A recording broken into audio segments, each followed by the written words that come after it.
Доброго ранку! Усім салют! Рада вітаць вас у нашым добраранку.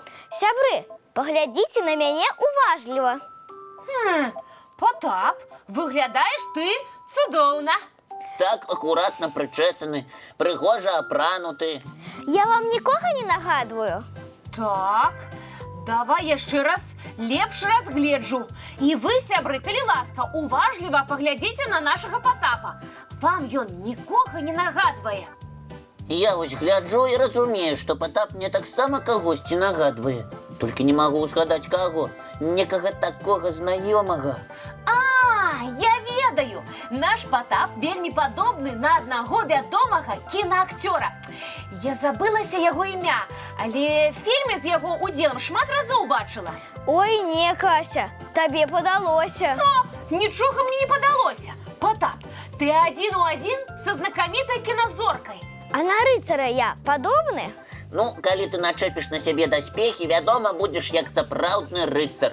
Потапчык, табе так будзе пасаваць рыцарскае ўбранне, ты будзеш адзін у адзін, як вядомы кінаакцёр, ды яшчэ ў даспехах. А калі ты яшчэ і верхам на кані паскачаш? А без даспехаў я на рыцара падобны? Учора мне некалькі разоў сказалі, што я сапраўдны рыцар. Гэта быў кінарэжысёр? Ён хацеў запрасіць цябе здымацца ў кіно пра рыцараў? Не, Кася, ніякага рэжысёра я не сустракаў. Я разумею, пра што гаварылі тыя, хто сустракаў нашага Потапа.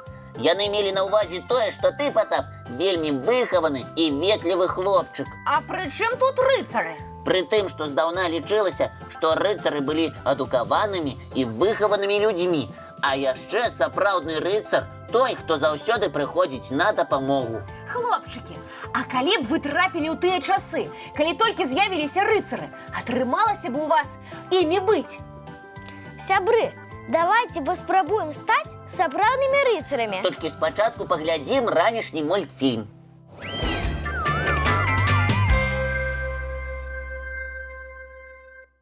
Хлопчыкі, вы гатовыя паспрабаваць сябе ў ролі рыцараў? А мы, дзяўчынкі, паглядзім, ці атрымліваюцца з вас сапраўдныя рыцары. У сярэднявеччы хлопчыкаў з даволі забяспечаных сем'яў аддавалі ў дапамагатыя рыцарам. І што яны павінны былі рабіць? Чысціць коней, падмятаць двор. А прымерыць даспехі хлопчыкам дазвалялася? Пакуль што не. Калі ім было гадоў 13-14, яны станавіліся збраяносцамі рыцараў, дапамагалі ім апранацца, прысутнічалі на рыцарскіх турнірах і запаміналі правілы. І калі ўжо хлопцы маглі называцца сапраўднымі рыцарамі? Толькі ў 21 год. У гэты дзень для іх наладжвалі прыгожае свята – дзень прысвячэння ў рыцары. І з гэтага моманту яны ўжо маглі ездзіць верхам і насіць сапраўдныя даспехі? Усё так. Да таго ж заўсёды кідаліся на дапамогу слабым. З той пары і пачалі называць ветлівага і выхаванага чалавека сапраўдным рыцарам. Менавіта так. Думаю, што ўсе нашы гледачы, хлопчыкі, сапраўдныя рыцары. А ўсе дзяўчынкі сапраўдныя, вельмі выхаваныя прынцэсы. І давайте зараз нашым прынцэсам і рыцарам падорым цікавы мультфільм. Давайте!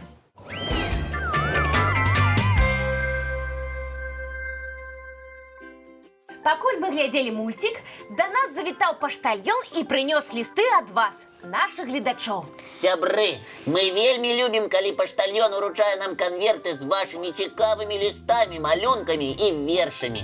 Я пазнаю паштальёна па званку ў дзверы.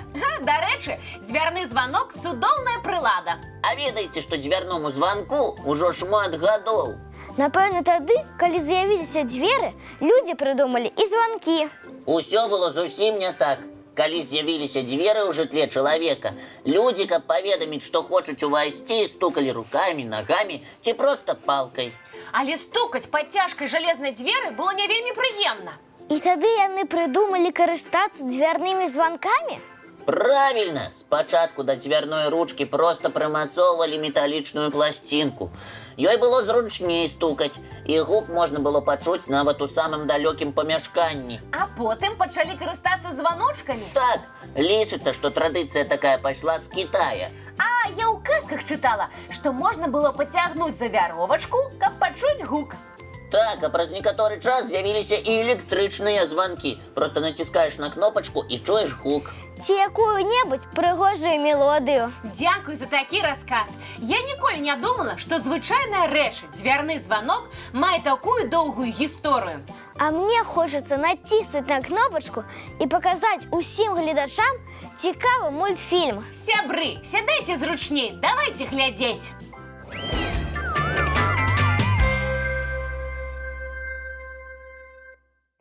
Я не вельмі уважліва паглядзела мультфільм, таму што пачала чытаць лісты, так? Некаторыя нашы гледачы даслалі нам свае вершы. Сябры, дзякуй вам вялікі. Хутка мы выберем самае цікавае і наладзім цудоўную вершаваную раніцу. Гэта так здорава, што ў такім узросце дзеці пачынаюць пісаць вершы. Нашы гледачы і апавяданні пішуць, і казкі. Ды яшчэ ўпрыгожваюць свае творы малюнкамі. Мне так хочацца, каб праз гадоў 20 ці 30 хтосьці з нашых гледачоў стаў вядомым паэтам ці пісьменнікам. І калі ён будзе даваць інтэрв'ю, дык можа ўзгадаць, што свае першыя вершы дасылаў у праграму «Добраранак». А яшчэ лепш будзе, калі ён скажа, што свой першы верш прысвяціў адной цудоўнай тэлевядучай. А імя яе Кася? А якое ж яшчэ? І няма нічога смешнага. Кася, мы вельмі сур'ёзныя. Самі б лепш паспрабавалі верш пра мяне скласці. Мы паспрабуем, толькі ці атрымаецца ў нас?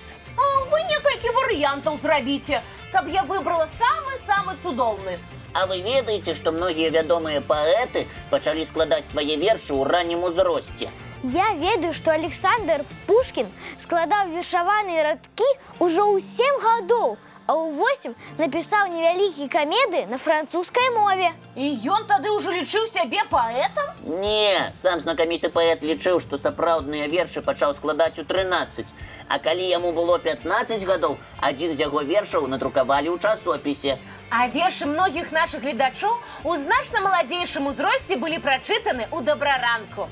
Прапаную зараз паглядзець мультфільм. Можа, кагосьці ён таксама натхніць на складанне верша.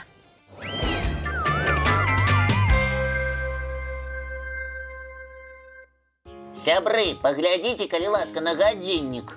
Так, час развітвацца. Толькі не забывайцеся, што я буду чакаць ад вас вершаў. Адрас, куды адпраўляць лісты, памятаеце? 220-114, горад Мінск, вуліца Макаёнка, 9. Праграма «Добраранак». Ці скарыстайцеся электронным адрасам dobraranok.tv@gmail.com. Мы жадаем усім цудоўнага дня. І давайте дамовімся пра нашу наступную сустрэчу. Яна адбудзецца, як заўсёды, зранку. У нашым Добраранку! Будзе цікава і весела, я абяцаю!